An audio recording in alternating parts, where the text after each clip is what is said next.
Hey, many blessings and Ashe to everyone. This is T with Asabache 777. Make sure to check us out on Facebook. Please comment, like this video, and subscribe. I haven't made very many videos, but I think I'm going to start going more down this route because people are leaning away a little bit from just regular postings on Facebook and more on to videos.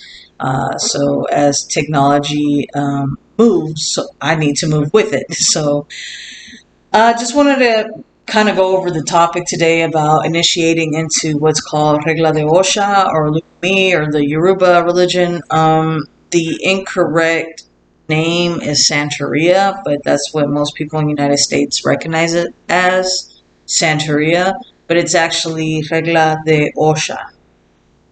So a lot of people that I've done readings for, whether it's tarot readings or Caracol or the coconut, the opiate divination, they have come to me and they've said, I want to initiate into your religion. And sometimes when you do a reading, it'll say, you need to follow this line, this particular route of practice because it's something that would benefit you, your health, your life. But sometimes I do regular tarot card readings and it has nothing to do with my particular religion. And I've had clients that tell me I want to initiate into Regla de Osha or Santeria. As, again, it's incorrect, but that's what most people know it as. Want to initiate because they feel that it would benefit them with love, money, power, sex, whatever. I wanted to do this video because a lot of people have a misinterpretation of why you should initiate into Regla de Osha. First of all, it's your devotion to the deities, okay?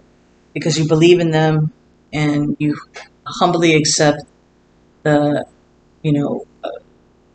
way of life of treating others with respect, believing in God, do God, Olumare Olofi, even though it's not the same name as obviously any other religion. We don't want you to initiate for the wrong reasons. A lot of people have to initiate because they're very sick, and the saints or the deities or the spirits see that if you initiate, this could potentially help you by using plants and root magic to kind of help you alleviate some of that osopo or that negativity that's causing some of your illnesses. Now, I'm not saying that we're healers, we're going to get rid of that terminal cancer. But there have been cases where people initiate that follow the roots of this folk magic practice and they're healed. And it has nothing to do with the person, it has to do with the spirits that you work with. I mean, they're very, very powerful, and there have been cases where people have been healed. But I've had lately a couple of clients that have done some readings with me and they've told me, hey, I want to initiate into this religion, and they're out there, doing things they don't need to be doing. They're out there, doing illegal activities, being promiscuous, drinking and partying, and then all of a sudden now they want to initiate. There's nothing wrong with that.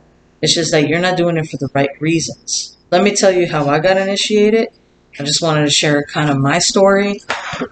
So many years ago when I was in my early 20s, I was pretty much drinking almost every day. This is right after my father had passed away. I was hitting the bars. I was driving drunk. 90% of the time at night, if I was driving, I was drunk or I was high. I would meet people at the bars and somehow make some kind of friendship with them, and then I do some jacked up shit like leave an open tab and put it on them, or walk out on my tab and have other people pay for it. Like, I would do devious things besides driving drunk and being drunk all the time. I was on the wrong path because I was also dating a chick that was, she was just in that case. She was just using me, and I thought that was love. I was very lost.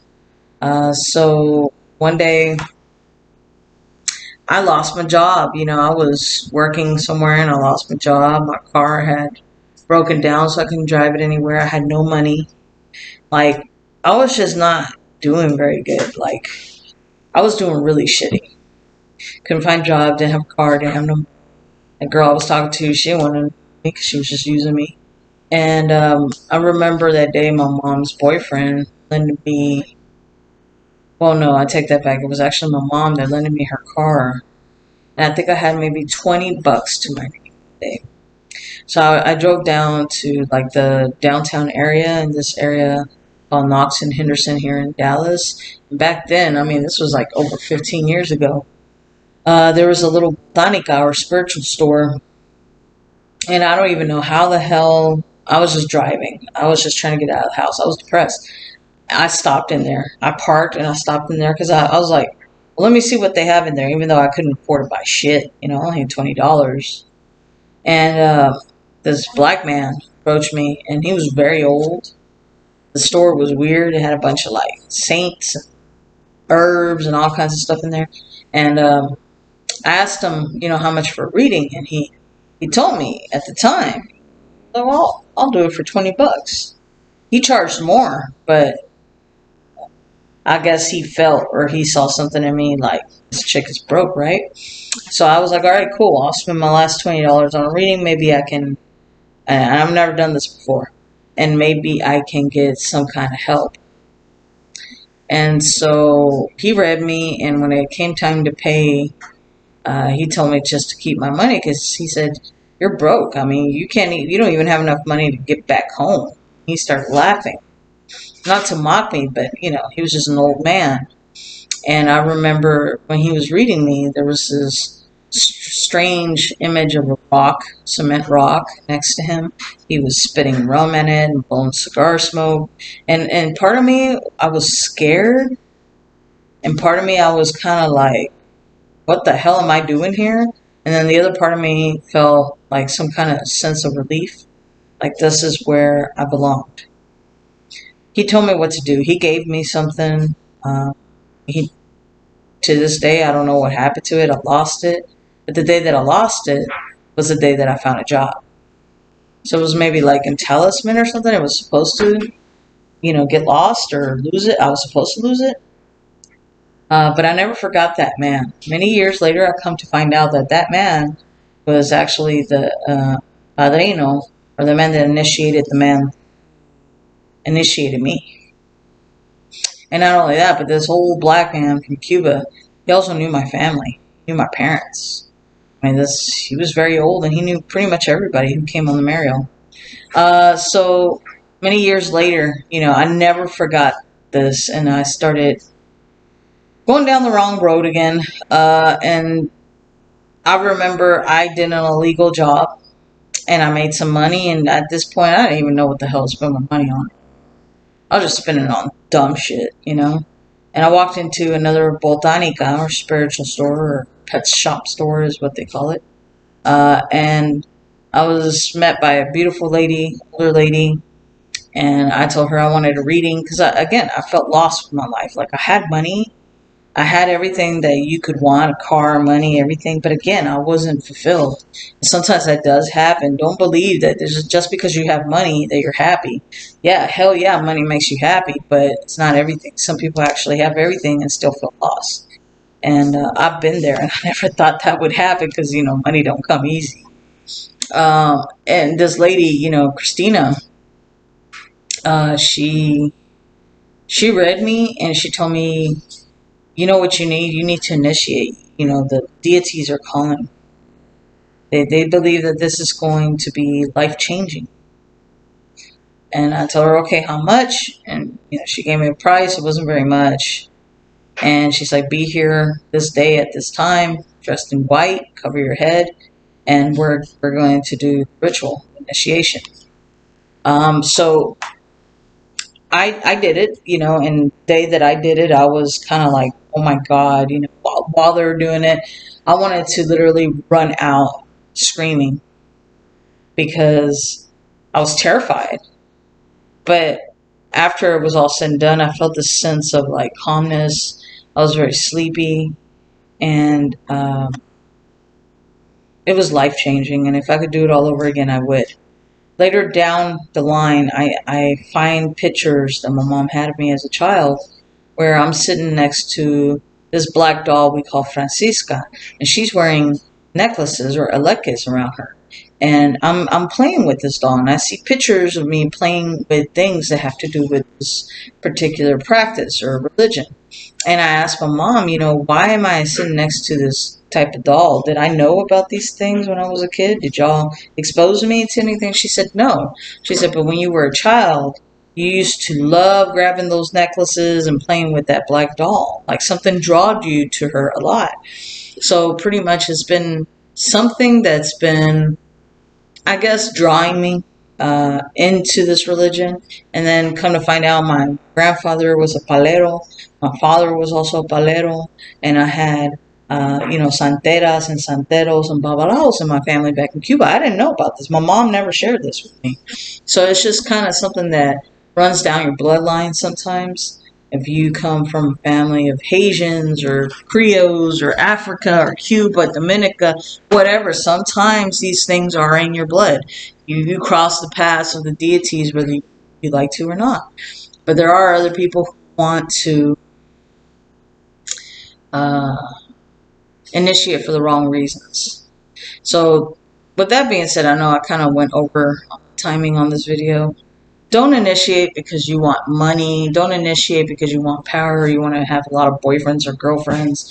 Initiate for the right reasons, because of your love for the religion, your devotion and faith to the deities, and because you believe that this is something that will be good for you, will humble you, change your life for the better. That's why you want to initiate. With that being said, I hope that this video gave you a little bit of insight on my background and also on the reasons why you would initiate into this religion. Now, some people might not agree and might say, oh, don't initiate, that's bad. Everybody has their beliefs and their practice, and we just all have to respect those ideas and beliefs. That's it. And that's what we want, as a whole, as a family, we want to be respected as well. Regla de Osha, Santeria is recognized as an actual religion, so we are protected federally, just like any other religion. But a lot of people disagree with our practices. You have to understand, this is very, very, very old religion. I think it's older than Christianity, because this is something that was already there.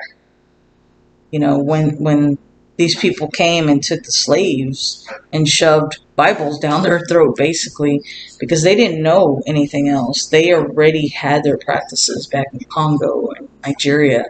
They were already praising their deities.